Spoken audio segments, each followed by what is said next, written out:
My name's Dane, I'm with HIV Alliance, and I'm the Prevention and Education Manager. And this is one facet of our job. We also offer HIV and Hep C testing, we do syringe exchange, including Curry County, if you weren't aware. We come once a month to Gold Beach, and we come once a month to Brookings. I brought some of our brochures telling you the times and such. Kate with Advanced Health also streamlined that information, gave some reminders about Naloxone. So we got some handouts, we got some handouts of our other services, and I'll talk a little bit about that. We also have a 2-pager that talks about a little bit about this area of Oregon, and what's happening in it, and why we're doing so much around this. So a little bit about HIV Alliance. We like everybody to be aware of what's going on with the agency, and that the little familiarity with the agency.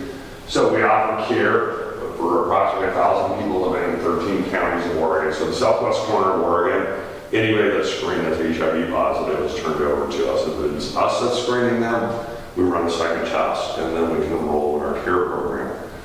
If they're screened through a doctor, they're usually referred them to us for assistance.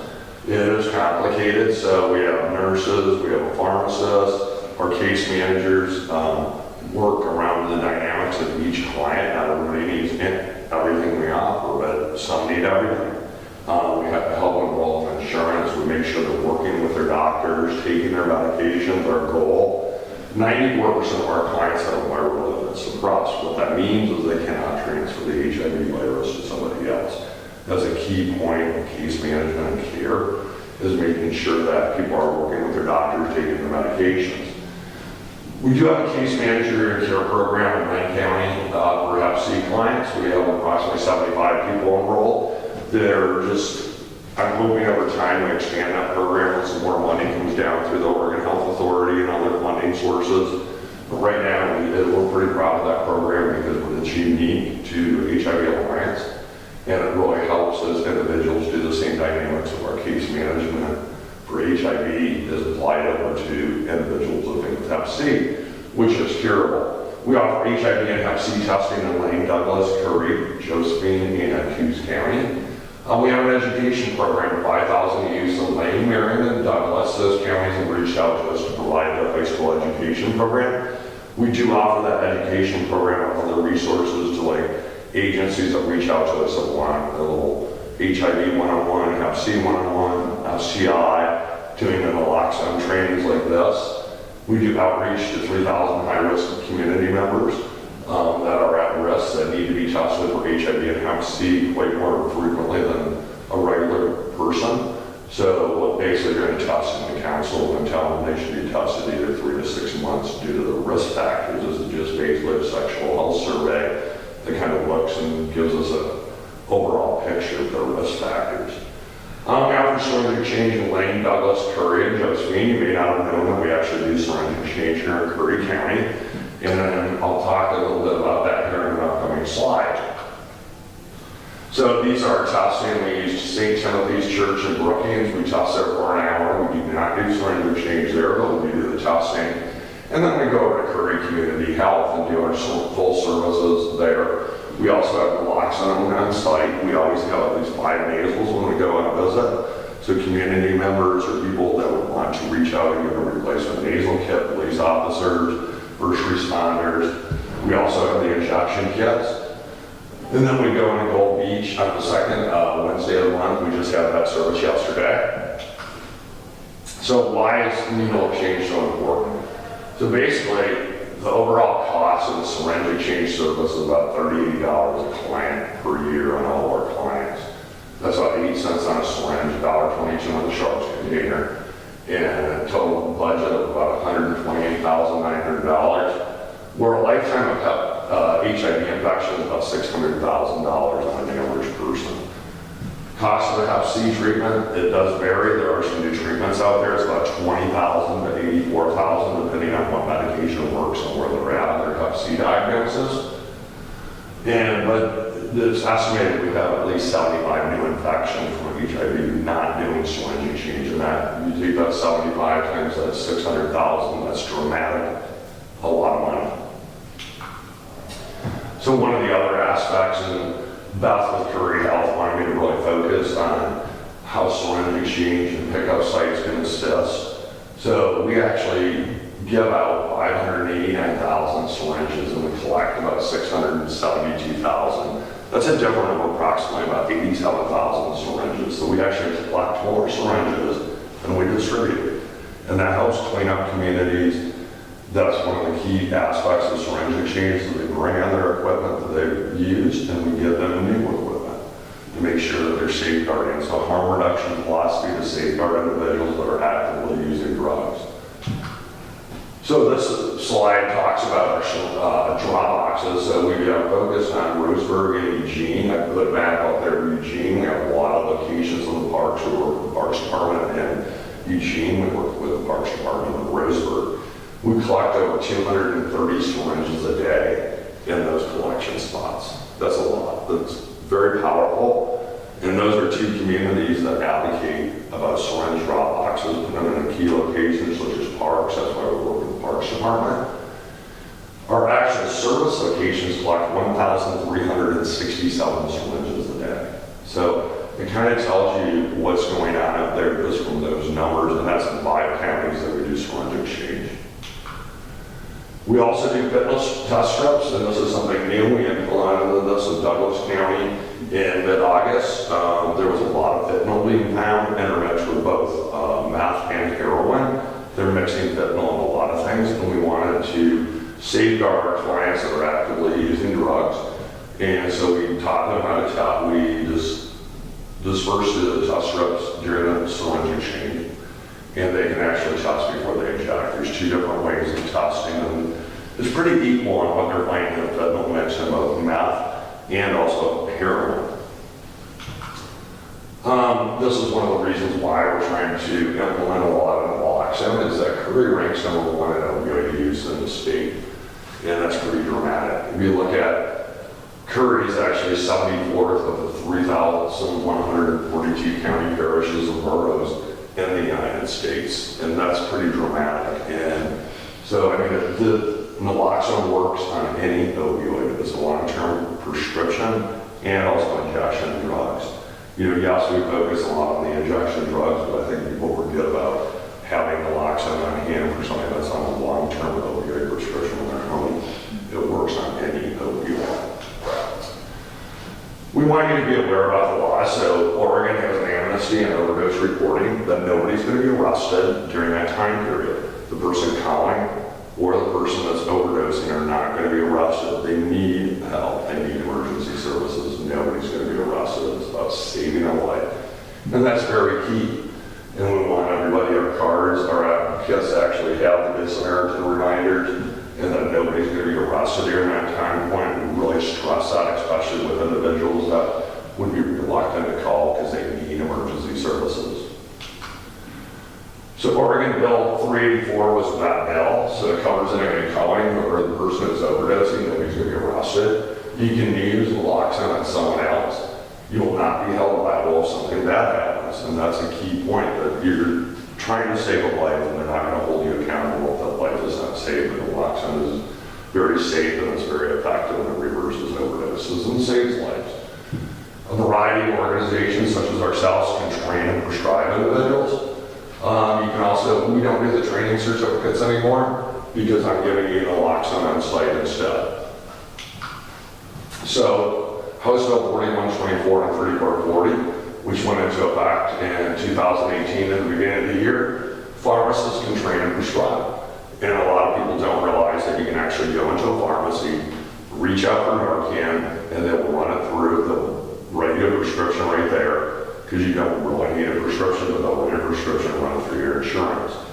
So that's a key aspect that people need to be aware of, is that between visits of us or trainings like this, you can actually go to a pharmacy in Oregon and get Narcan or Naloxone. And they'll give you 2 nasals and just run it typically through your insurance. I don't know what the cost is going to differ on what that would cost for each insurance piece. Social service agencies like us can train and prescribe. We work under Dr. Dannenhofer in this county, who oversees Douglas County. He's allowed us to use our training protocol in Curry, Coos, Josephine, and Douglas County. And As of January 1st, 2018, special training is no longer required to obtain naloxone. You're probably wondering why you're doing this training today. For me to give you, we've committed to the doctors in our protocol states that we will give you a training. It is still recommended and it's highly good to know, and I'm going to go through some other things here quickly. They also were very aggressive about working with medical assisted therapy and getting people prescribed, especially for rural Oregon. It's really important if somebody doesn't have access to treatment that they can work with their doctor on medical assisted treatment programs. So why did we do this and how did we get our funding originally? So an agency that manufactured fentanyl in 2015 lost a lawsuit in Oregon. The settlement of the monies went for Lines for Life. Lines for Life funded the initial aspect of that to HIV Alliance and other agencies throughout Oregon. So in 2016, we launched this in Wayne County, starting to do community trainings, starting to get naloxone out during our syringe exchange. And then in January 2017, we implemented that in Douglas County, and throughout 2017, we went in all of our other counties. In February 2017, we actually aligned with Jackson County. We work with two agencies down there, the Jackson Health Department, and during their syringe exchange, we are going on site to actually do the naloxone piece and getting the naloxone out to people that actually actively inject drugs. And then we aligned with Max's mission, and we do community trainings down there where they're on-site provider and trainer that's on site when they do those community trainings. But it's an important piece to get more naloxone out there. So a little bit about the naloxone training. So the training must meet Oregon Health Authority guidelines, which ours does. Training must be approved by a licensed physician or nurse practitioner, which ours is, under Dr. Dan Hopper of Douglas County. Retraining is suggested every 3 years. Even though I said you don't need the training, it is highly recommended. And I'm going to walk you through that instead of showing you the two videos, but Oregon Health Authority recommends using these two videos, and you're not going to go through a training like I'm going to do today with you. So it's using injectable naloxone. By Nibble County, you can just Google that, or you can actually go on YouTube and just hit naloxone and it will bring up those two are usually the main ones it brings up, and there's hundreds of different training videos, agencies that put together. These are about 8 minutes long, and they walk you through the 6 steps. The Narcan training by Narcan nasal spray, they're both very powerful, and I think it's recommendable and the bricks naloxone out of the house just to train everybody on site. So what is naloxone or Narcan? Naloxone is the actual drug. It's also referred to Narcan, who's the manufacturer of that particular drug. It's an opioid antagonist that temporarily stops the effect of opioids. So basically, it's blocking the receptors in the body from absorbing any more opioid for approximately 30 to 45 minutes. And so it cannot be used to get high. It is not addictive. There's no effect if the person is not taking an opioid. It is effective even if the opioid has been taken with other things such as alcohol or other drugs. It only reacts on the opioid, blocking the brain receptors and other receptors in the body from absorbing any more of that opioid for approximately 45 minutes. There is no risk if the person is not taking an opioid or is not overdosing. Many agencies, especially Coos County Emergency Services, they've implemented it's better to use it and assume somebody's overdosing, and it saves a lot of life. And they've had a dramatic impact from using that philosophy, and that's how people should look at it. If you think they're overdosing, implement the Narcan or naloxone. The onset of action, the 3 to 15 minutes, we're going to focus on that 3 minutes, and you'll see why here in a second. We distribute 2 different kinds, nasal and injection. So our injection kit comes with 2 doses of naloxone, 2 syringes. They come in, I bring a handy dandy bag out today, but we also have a sharps container, which is featured there. I have a few of those along with me too. Face shields, all our kits come with rescue breathing, CPR shields, both the injection and the nasal. Alcohol wipes, Band-Aid, sharps container, info and instructions to remind you. It comes with the 6 steps on the back, a little bit about identifying overdoses with the injection kit. Then Narcan, that breaks it up into 3 steps. They just basically combine 2 steps into each one of those. And then, of course, the Good Samaritan cards to remind you about the laws. So our nasal Narcan kit comes with 1 dose of Naloxone. We have switched, we used to mine in blue. We went over to red because they're easy, much more visible in a purse, in a car. The police actually suggested that we use red bags versus blue bags. Face shield, info instruction to remind you about the 6 steps. And then of course, a good Samaritan card to remind you about the laws, that nobody's going to be arrested and you're not going to be held accountable if something bad happens. So this, to me, I like this slide because 82.8% of reported reversals were done by people who inject drugs. I think that's pretty powerful. I think this data may change a little bit. We're doing a lot of community trainings. More community members are carrying naloxone, having naloxone access. Police departments, emergency, first responders, community agencies such as ADAPT, Emergence, and other agencies, the libraries now in Curry County and Hughes County. But, that is pretty dramatic that 82.8% of the reversals that are reported were done by people that inject drugs, and they're probably high when they implemented these kits. So what are signs of evidence? Unresponsive to yelling or stimulation. We suggest in the sternum rub that's very disruptive. Up and down here to try to awake them. They're probably going to be in a down position, collapse, because basically their body's shutting down. Slow, shallow, or no breathing. You can use a mirror to see if maybe they're breathing, or use your hand to see if there's a breathing there. Pulse is slow, erratic, they're not there, turning pale, blue with red, especially around the lips and the fingers. And then they're going to have that cold, clammy, that gray appearance because their body is shutting down. Snoring, gurgling, or choking, they'll be asking for breath, body limp, and vomiting. So this is your actual training. The Naloxone training is 6 steps. Step number 1 is check for response. Yell, hey, I'm going to Narcan you.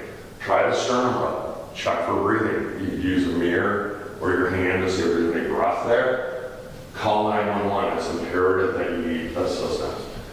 And even during that phone call, if you have to leave them for any reason, put them in the recovery position. It's just taking this upper leg, throwing it over so they cannot roll back on their back and vomit.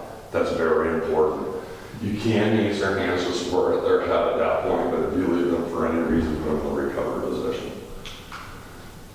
Start rescue breathing. That's step number 3. Check the airway, tilt the forehead back, lift the chin, pinch the nose, give normal breaths. You're going to give, in the first 30 seconds, you're going to give 6 breaths, 5 seconds apart. And that's for 30 seconds. That's just an initial step 3. Administer the naloxone is very simple. You got the nasal kit right here. Peel this back, you pop it out. Basically, this end right here is inserted in the nasal cavity until your fingers touch the nose. And then you use your thumb to suppress this button right here. That will disperse the whole dose into the nasal cavity, and it's absorbed from there. And the body will disperse it to block that opioid for about 45 minutes. I mentioned focusing on the 3, so they do not respond to the initial dose of the nasal. You want to administer another dose at 3 minutes. Do rescue breathing in that 3 minutes. So the naloxone intramuscular is just as easy. Like I said, you get 2 of the bottles and 2 syringes. So basically on that, you just tilt the bottle like that, pop it off. It's not going to pour out because there's a little rubber cap there. You pull your syringe out of here, pull the cap off, put your needle and the base right there, you'll see it. Just draw that up and get as much out of this bottle. Try to empty this bottle. Clean the area of a major muscle group, upper arms, with this needle's 2.5 inches long. You can go through jeans like this. You're going into a muscle group, so thigh, buttocks, the muscle right here. Insert that needle in that large muscle group, and then just press this plunger. And again, 3 minutes, another dose. With the injection kits, they come with 2 doses. And so you have 2 doses right there readily. The nasal kit only does come with 1 dose. But like this area right now is, the library has doses available. First responders, such as the Sheriff's Department, were trained about 3 weeks ago here in the community, so they're carrying it. And other agencies, community members have naloxone. Without calling 911, that's why it's step 2. So now I move on to step 5, resume that rescue breathing. Like I mentioned, if they don't respond to the first ones, start the rescue breathing and continue that with another dose at 3 minutes. But brain damage can occur after 3 to 5 minutes without oxygen, and you may have to perform rescue breathing until you either get enough kits and then go reverse that overdose. Most of the overdoses that are taking multiple kits usually involve fentanyl, and it just depends. I've heard an example would be, I worked at the Douglas County Jail, and they had a couple overdoses the previous week. It took like 2 doses on one and 4 doses on another individual, but the fentanyl was present, so that was probably why. Conduct follow-up is number 6. Naloxone wears off in 30 to 45 minutes. And then watch the person for 1 hour until emergency services arrive. That's why step number 2 is calling 911. You're in the vicinity of Gold Beach, I'm assuming first responders to the hospital is going to respond probably within a 10-minute time period. More rural, it might take a little bit. You can give more naloxone during that time that they start going back into overdose and the body the opioid starts taking effect and the naloxone is wearing off.